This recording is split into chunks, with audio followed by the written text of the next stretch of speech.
You are a star in the world, and I express the gratitude.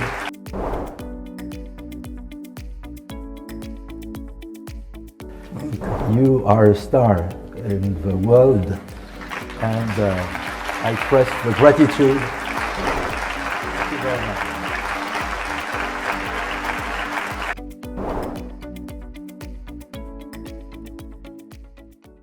As a career diplomat, when did you see a significant change in India's foreign policy as India rises?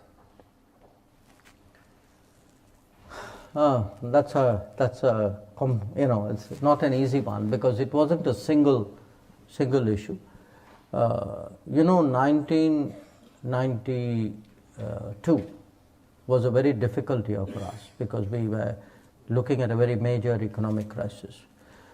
And many of the reforms that we did then, I think, served us very well. Then I would move to 1998, which was, for years we had this, ambivalence.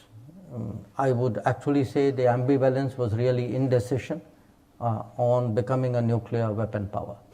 I think it was important that we crossed that Rubicon because today, in many ways, it enables us to deal with, competitive forces in a much more confident and assured manner.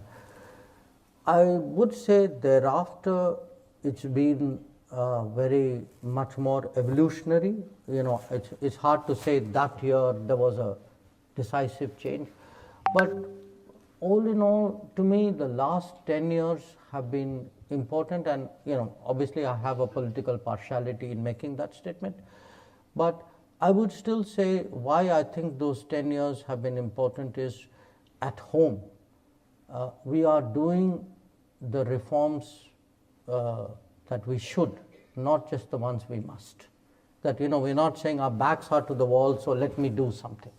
We are actually doing things, looking ahead, planning for the future, saying, if I put a semiconductor industry in place, it means this. If I do logistics, it means this. If I double the number of universities and colleges, that gives me a better place. Now, these are not changes which are compelled. These are changes which are strategized. And to me, that gives me a lot of hope about what we can do because I can visibly see our domestic capacities increasing. These external is as the capacities grow and as with the change of leadership, I think there's a much greater confidence in actually in addressing the world.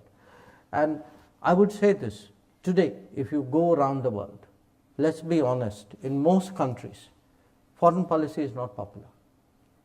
People don't want to do more. They don't, when foreign ministers meet, the common topic is how the budgets have shrunk. Okay?